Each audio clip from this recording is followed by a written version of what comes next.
संघ प्रमुख मोहन भागवत जी, इन्होंने एक बार स्टेटमेंट दिया था कि 50 साल के लिए हिंदू युवा अपने देवी देवताओं को भूल जाए। उस पर आपका क्या कहना है? और मुझे भरोसा है कि ऐसा कुछ नहीं कहा होगा। मोहन भागवत जी ने एक बात और कही थी कि राष्ट्र एकता के लिए यदि मुझे गौ मांस खाना पड़े तो मैं गौ मांस खा लूंगा। देखिए, गौ माता हमारी माता है और कोई अपनी माँ का मांस खाने की सोच नहीं सकता। शास्त्र अध्ययन में मैंने कहीं पे भी भारत को माँ के रूप में तो देखा नहीं, ये हमेशा से पितृभूमि रही है। ये माँ का कॉन्सेप्ट कहाँ से आ गया? निश्चित तौर पर हमारे देश को आदिकाल से मातृ के रूप में ही पूजन हुआ है। आरएसएस का एक मुस्लिम मंच भी चलता है और आप कहीं ना कहीं पे इस्लाम की एक कट्टरवादी विचारधारा के विरोधी हैं। तो ये कैसे एडजस्टेंस कैसे हो जा रहा है कि मुझे उससे कोई फर्क नहीं पड़ता है। धीरेन्द्र शास्त्री को कैसा मानते हैं? उनकी हरकतें थोड़ी सी अब्सर्ड नहीं लगती हैं? बहुत सारे युवा जो हैं उनको वो थोड़े से बचकाने टाइप के लगते हैं। बचकाने इसलिए लगते हैं। अब मुक्तेश्वरानंद जी के रथ को घसीट के दूर कर दिया गया। वहीं पे सतुआ बाबा, धीरेन्द्र शास्त्री, रामभद्राचार्य, उनकी गाड़ियां घाट तक गईं। मुक्तेश्वरानंद के साथ इस प्रकार का व्यवहार क्यों? ये सवाल मैं चाहता था कि आप पूछें, क्योंकि मैं प्रयागराज का निवासी हूँ। तो इस विषय पे हम लोग दुखी हैं, क्योंकि पूरे देश में एक स्वयंसेवक के लिए राष्ट्र बड़ा है कि धर्म?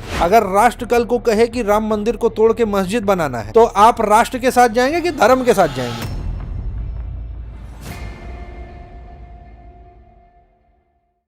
नमस्कार, मैं ईशान ताज बेलगाम बंदा के इस एपिसोड में हमारे साथ मौजूद है एक ऐसा व्यक्तित्व जिसने लखनऊ में 2004 में क्रिकेट खेलना शुरू किया, पर शायद सिलेक्शन नहीं हो पाया या परिस्थिति क्या थी, वो आगे नहीं बढ़ पाए।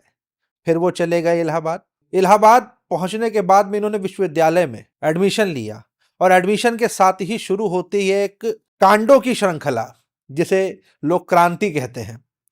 भाई साहब 10 बार से ऊपर जेल जा चुके हैं, मजारे उखाड़ते फिरते हैं और समाज में अब एक धर्म योद्धा के रूप में प्रचारित हैं। हमारे साथ मौजूद हैं श्री मानेंद्र सिंह जी, इलाहाबाद यूनिवर्सिटी के एक ऐसे प्रोडक्ट जो इस समय कई बार सुर्खियों में आ चुके हैं और हाल ही में 2-2.5 महीना पहले में इन्होंने इलाहाबाद की गाजी मस्जिद के ऊपर चढ़ के झंडा फहरा दिया था और इस प्रकार के कई कृत्यों में लिप्त रहे हैं, राजनीति में प्रबलता से हैं और इस समय शायद भारतीय जनता पार्टी के एक मेंबर भी हैं। तो मानेंद्र जी, मैं अब आपसे ही शुरुआत करता हूं प्रश्नों की कि क्यों करते हैं ये सब?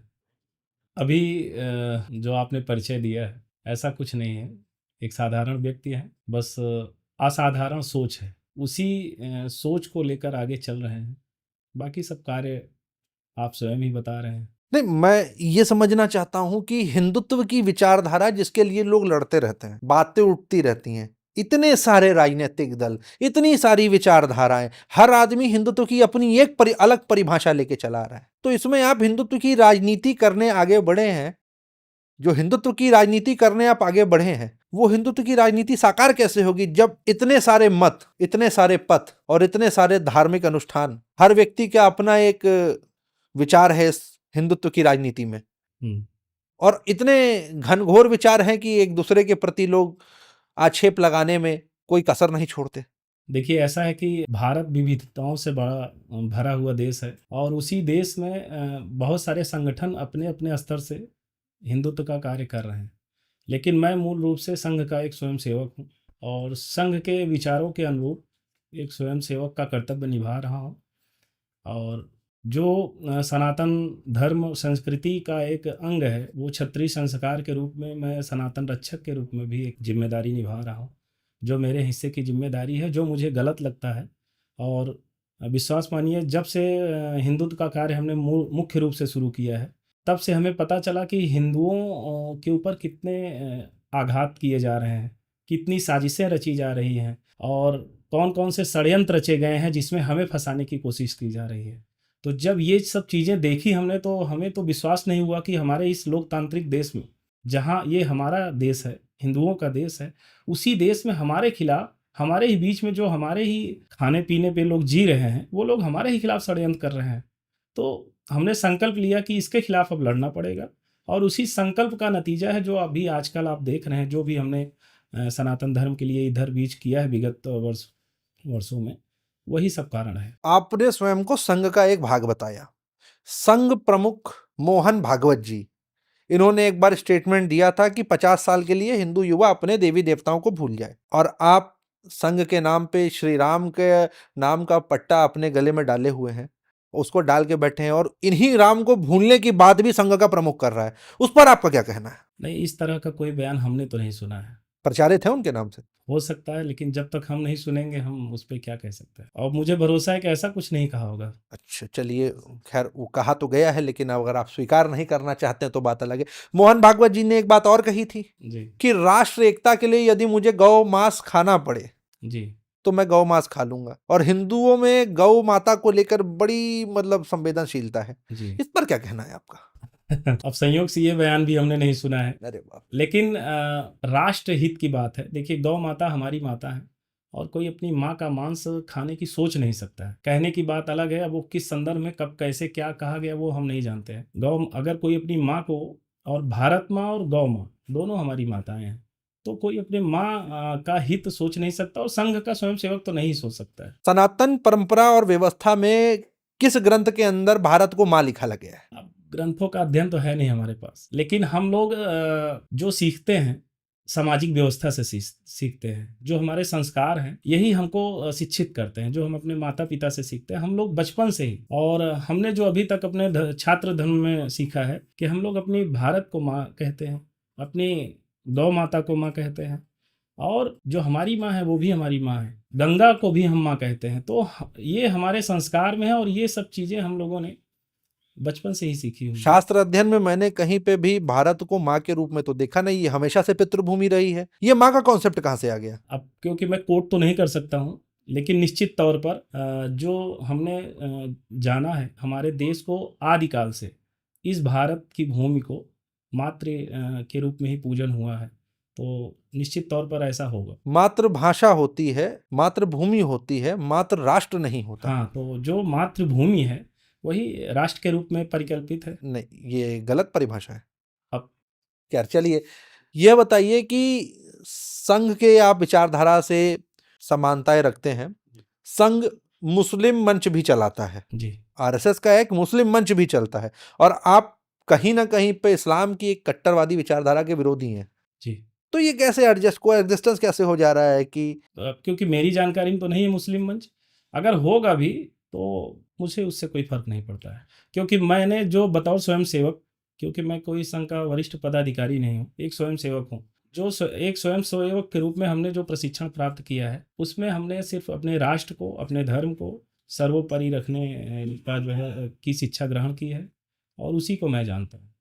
संघ के अंदर अपने उच्च अधिकारियों से मिलने नहीं दिया जा रहा है कार्यकर्ताओं को, एक ये भी बात चल रही है। संघ में कोई ऊंचा नीचा नहीं होता है, संघ में सबसे उच्च स्वयंसेवक ही होता है, सभी स्वयंसेवक।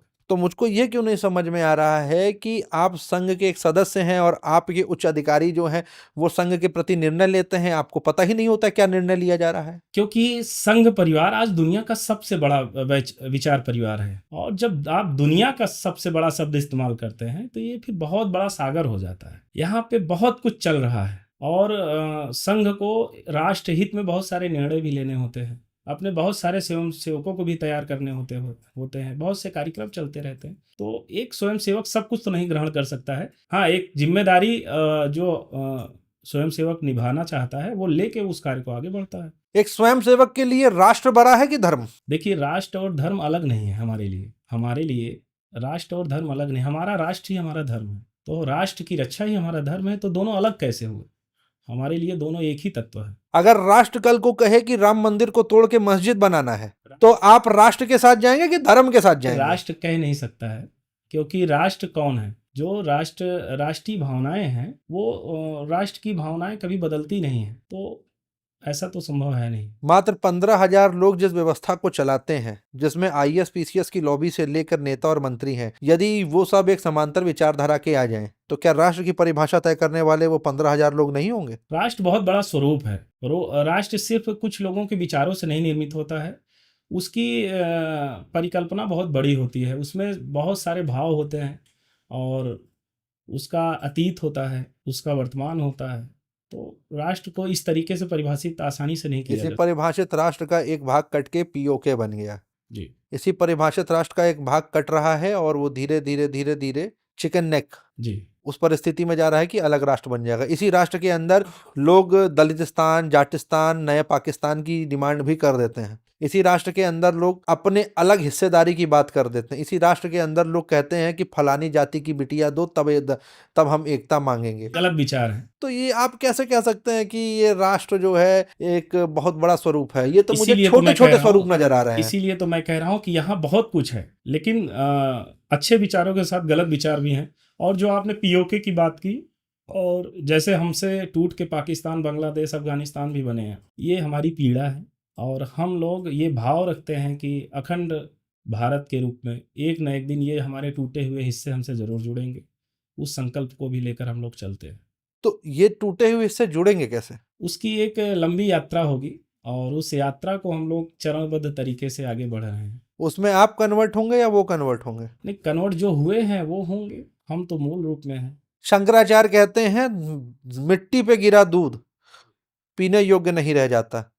तो क्या आप दूध छानने के इरादे में हैं? नहीं, पूज्य शंकराचार्य जी अगर कुछ कहे हैं तो सही होगा, उसमें हम क्या कह सकते। शंकराचार्य जी तो आपके योगी आदित्यनाथ जी को हुमायूं की औलाद भी कह चुके हैं। नहीं, आप कौन से शंकराचार्य जी के बारे में कह रहे हैं मैं ये? अब मुक्तेश्वरानंद ज्योतिर्मठ वाले की बात कर रहा हूँ। अब देखिए, वो भी हमारे लिए पूज्य है, लेकिन हमारे हिंदू समाज के जो हम सब के अगुआ हैं, माननीय मुख्यमंत्री जी, वो लगातार जब भी, अभी हमने कल भी उनका बयान सुना है कि उनका संदेह है, या बहुत सारे हिंदुओं का भी संदेह है कि ओम मुक्तेश्वरानंद जी वास्तविक शंकराचार्य नहीं है।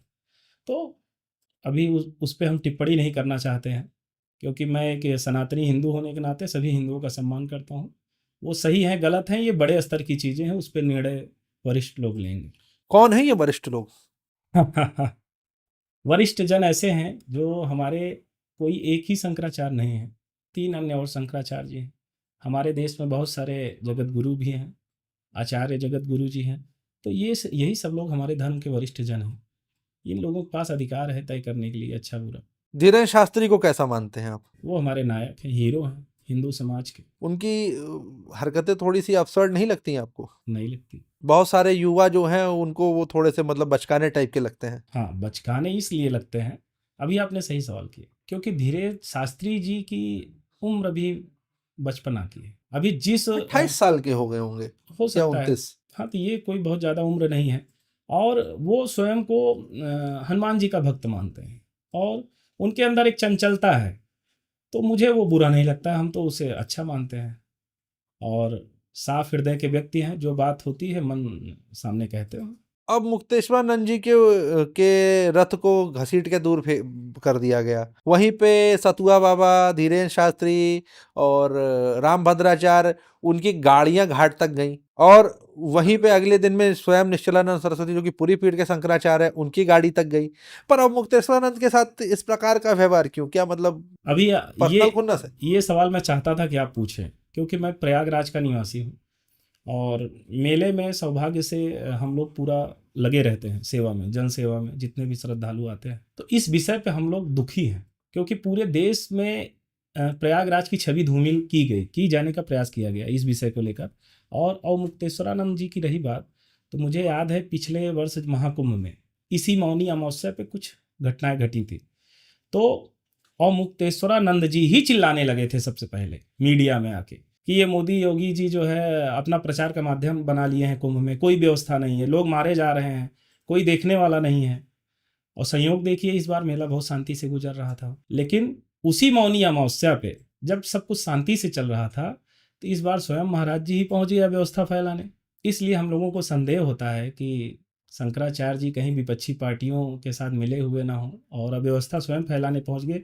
आप सोचिए कि घाट पे जिस समय 3-4 करोड़ लोग जुटे हुए हों और स्नान चल रहा हो, उस समय आप पालकी के साथ जाने की जिद करें। और मैं आपको एक बात याद दिला दूं, जो हमारे दूसरे शंकराचार्य जी हैं, वो शायद उसी के 2-3 दिन बाद आए, ट्रेन से आए, शांति से आए, और घाट पे स्नान किया और चले भी गए। कोई नहीं जान पाया, पूरा भारत नहीं जान पाया कि हमारे शंकराचार्य जी आए और स्नान किए चले गए। ये होती है व्यवस्था का हिस्सा बनना। और एक बात और है कि कुंभ की व्यवस्था का संचालन प्रशासन करता है, सुरक्षा की जिम्मेदारी उनकी होती है, तो सुरक्षा को ध्यान रखना चाहिए।